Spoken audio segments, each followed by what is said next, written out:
인포바인이라는 종목을 볼게요. 인포바인을 보게 되면 굉장히 강해요. 그죠? 지금 전체적인 종합주가지수의 분위기가 굉장히 약함에도 불구하고 이 종목은 상당히 강함을 알 수가 있습니다. 그런데 이제 한번 우리가 여기서 살펴봐야 될 게 뭐냐면, 오른쪽 위가 주봉인데요. 전체적인 흐름 이 자체를 깨지 않으려고 하는 그 흐름이 있었죠. 이때도 그죠? 이렇게.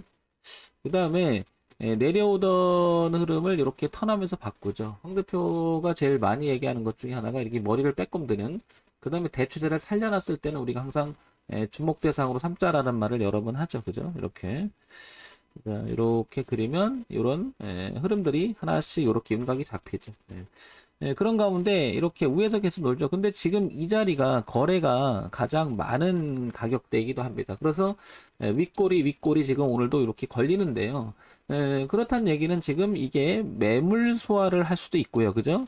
이 매물을 이기지 못하고 떨어질 수도 있습니다. 그러면 우리가 더더욱 살펴봐야 될 자리가 이 자리일 건데, 이 종목에 관심 있거나 본다면, 그러면 이 흐름대로 지금 2차로 꺾어 올렸잖아요. 그러면 보시면 25,000원이라는 자리는 상당히 저항값을 만들다 올려놓고 지지를 했잖아요. 그러니까 25,000원이라고 하는 가격이 굉장히 중요한데, 그러면 이 자리도 중요하잖아요. 그럼 어떻게 보면 누르는 힘과, 그죠? 누르는 힘과 지지하는 힘이 공존하는 구간이죠.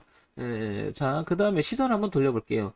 월봉으로 가게 되면 이 흐름이 보이죠. 그래서 3만 원대를 약간 올라온다 하더라도, 한 3만 1,000원대 올라온다 하더라도 이 대추세에 또 저항이 하나 있습니다. 이렇게 그죠? 그래서 지금 이 종목은 25,000원을 기준으로 해서 그 다음에 31,000원을 기준으로 해서 이 공존하는 구간이 있기 때문에, 이런 데는 소위 말해 3만 원 맞고 떨어질 때는 받지 마라.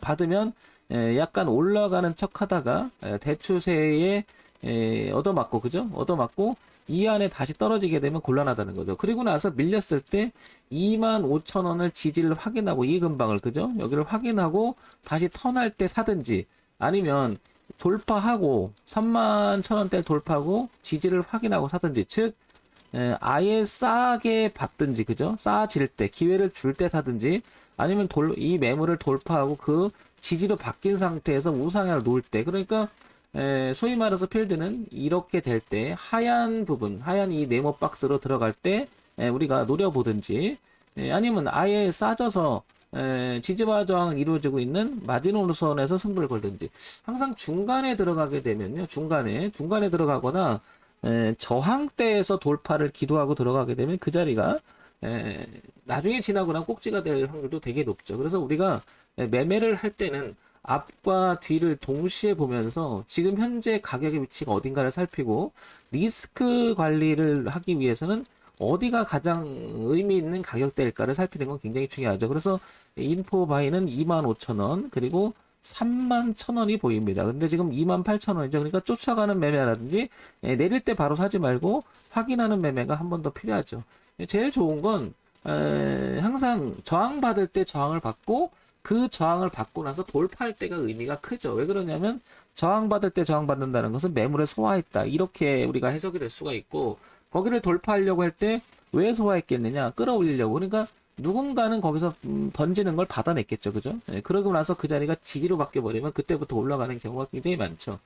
그리고 우상향으로 가는 흐름 속에서 오른쪽 위에 있는 주봉을 보게 되면 이 필드가 25,000원, 그 다음에 31,000원 있지만, 올라가게 되면 4만원대까지 열려있는 공간이 상당히 넓습니다. 그러니까 25,000원에서 4만원까지 열려있으니 25,000원을 마지노선으로 삼고, 그죠? 이 적어도 우상향으로 올라온 이 흐름을 마지노선으로 삼고, 그죠?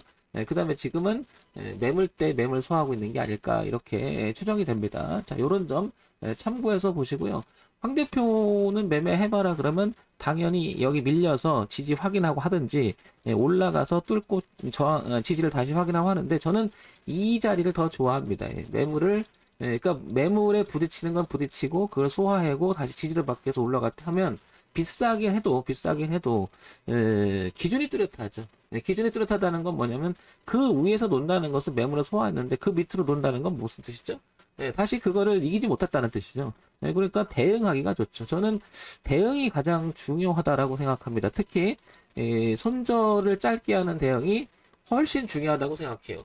지금 전체장이 이렇게 밀리는 모습 속에서 대응을 못하는 사람들은 결국은 물려있는 형태가 되잖아요. 그러면 떨어지는 것을 쳐다만 보고 있는 격이 되잖아요. 우리는 이런 부분을 잘 살펴야 되지 않나 싶습니다. 그래서 매매툴이라고 하는 것은 각자의 다 기준이 있겠지만 시장이 제시해 놓은 가격이라고 하는 것을 무시하지 않은 상태에서 매매툴을 만들면 안 되겠죠. 그죠?